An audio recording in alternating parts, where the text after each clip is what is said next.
हरे कृष्णा सर्वांना, मी आहे पूजा आणि मी शेअर करते डेली लाईफ स्टोरीज। मी माझ्या लाईफमध्ये जे काही रोज माझ्या मुलांसोबत करत असते ते मी यूट्यूबवरती शेअर करत असते। तुम्हाला जर माझे व्हिडिओ आवडत असतील तर लाईक, शेअर आणि सबस्क्राईब नक्की करा। राघवला आता 6 महिने पूर्ण झाले आहेत, सो त्याचा हाफ बर्थडे फोटोशूट आम्ही करणार आहोत आणि सेलिब्रेशन पण करणार आहोत। आणि त्याच्यासाठी मी बनवणार आहे फ्रूटचा केक। म्हणजे आजकालचा वॉटरमेलनचा केक सगळीकडे व्हायरल दिसतोय, तसा मला वॉटरमेलनचा केक बनवायचा आहे राघवसाठी आणि तो मी आज घरी बनवणार आहे। आणि त्याच्यासाठी मी फ्रूट्स वगैरे सगळं घेऊन आलेली आहे। चला तर मग बघूया। खूप छान फोटो निघाले राघवचे। व्हिडिओ शेवटपर्यंत नक्की बघा, म्हणजे तुम्हाला त्याचे फोटोज बघायला मिळतील आणि व्हिडिओही खूप छान आले होते। कालच मी सगळी फळे घेऊन आले होते आणि सगळी फळं मला ताजी मिळाली होती, पण मला ना ड्रॅगन फ्रूट्स, किवी हे सगळं हवं होतं आणि काल बाजारात नेमकं तेच मला नाही मिळालं। मला बनाना, पपई, ऑरेंजेस आणि वॉटरमेलन एवढंच मिळालं, बाकीची फळं मला मिळालीच नाहीत। तर मी म्हटलं ठीक आहे, जे आहे त्यात आपण करून घेऊ। आणि फ्रूटचा केक मी पहिल्यांदाच करणार होते, त्यामुळे मला वॉटरमेलन किती मोठं घ्यावं हेच समजत नव्हतं। तरी जेवढे मला मोठे मिळाले तेवढे मी घेऊन आले होते। मग खूप विचार करून मग मी एक वॉटरमेलन घेतला कट करायला। दोन्हीही सेमच होते, तसा एवढा काही फरक पडलाच नसता, पण माझा केक थोडा छोटा होणार होता। तर म्हटलं ठीक आहे, असंही आपण काही खूप मोठं असं सेलिब्रेशन नव्हतं करणार। मग मी मधोमध असा सर्कल कट करून घेतला वॉटरमेलनचा, जेणेकरून तो खालचा बेस तयार होईल। मधला पार्ट आहे वॉटरमेलनचा, तो साईडला काढून घेतला आणि मग खालचा बेस तयार झाला। वॉटरमेलनचा कलर तर तुम्ही बघतच असाल आणि खायलाही खूप गोड होते।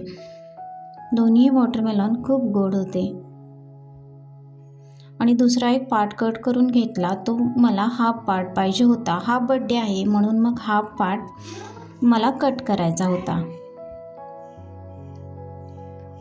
एक पूर्ण सर्कल आणि एक हाफ सर्कल असे 2 पार्ट मी तयार केले आणि ते एकमेकांवर असे ठेवून घेतले। आणि ते फिक्स करण्यासाठी मी ह्या स्टिक्स वापरल्या होत्या, म्हणजे ते पडणार नाही। आणि मग ह्या स्टिक्स हाईड करायसाठी मी त्याच्यावरती एक वॉटरमेलनची फोड लावली आणि एक ऑरेंजची फोड लावली। ऑरेंजेस पण मला खूप छान मिळाले होते, खूप गोड होते। सध्या ऑरेंज आणि वॉटरमेलनचा सीझन सुरू आहे, त्यामुळे बाजारात खूप सारे ऑरेंजेस आणि वॉटरमेलन आलेले आहेत आणि चवही खूप छान आहे। आणि याच्यावर काहीतरी क्रिएटिव्ह करायचं म्हणून ऑरेंजेसच्या फोडी मला छोट्या छोट्या फोडी मिळाल्या, त्याचा उपयोग करून मी 2 अशी बाळाची पावलं तयार केली आणि त्या पावलांसाठी मी पपईच्या बिया यूज केल्या। किती छान आणि सुंदर केक तयार झाला बघा। आणि मग साईडनी मी ऑरेंजेसच्या फोडी अशा लावून घेतल्या आणि बनाना आणलेला, त्या बनानाचे उभे काप करून त्याचंही डेकोरेशन केकला करून घेतलं। खरं तर फ्रूटचा केक करणं खूपच सोपं आहे, फक्त फळं कट करून घ्यायची आहेत आणि ते क्रिएटिव्हली अरेंज करायचे आहेत। किती छान सुंदर आणि सिंपल केक तयार झाला आहे बघा। आणि कलरफुल फळं असल्यामुळे तर खूपच छान दिसतोय। मग मी फोटोशूटसाठी तयारी करायला घेतली। बॅकग्राऊंडला पूर्ण व्हाईट कापड मी सगळीकडे अंथरून घेतलं आणि त्याच्यावरती आणि वॉटरमेलनचंच डेकोरेशन करून घेतलं। व्हाईटवरती रेड खूप छान उठून दिसत होतं, त्यामुळे मी खूप सिंपल डेकोरेशन ठेवलं होतं। मधोमध केक आणि राघव हे उठून दिसले पाहिजे।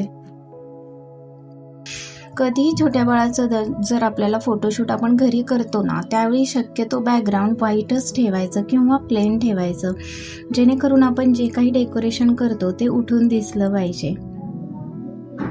केक तर इतका सुंदर दिसत होता ना, मी तर केकच्या प्रेमातच पडले होते। असं वाटलं इतर वेळेलाही आपण हाच केक करावा। हेल्दीही आहे आणि दिसायलाही खूप छान आहे। इथे राघव वॉटरमेलन रेड असल्यामुळे त्याच्याकडे अट्रॅक्ट झालेला आणि त्याला ते खायचं होतं। त्याने इथे खूप दंगा केला वॉटरमेलन खायसाठी। आणि याचे फोटो बघा आता किती सुंदर आलेत। तुम्हाला जर माझा व्हिडिओ आवडला असेल तर लाईक, शेअर आणि सबस्क्राईब नक्की करा।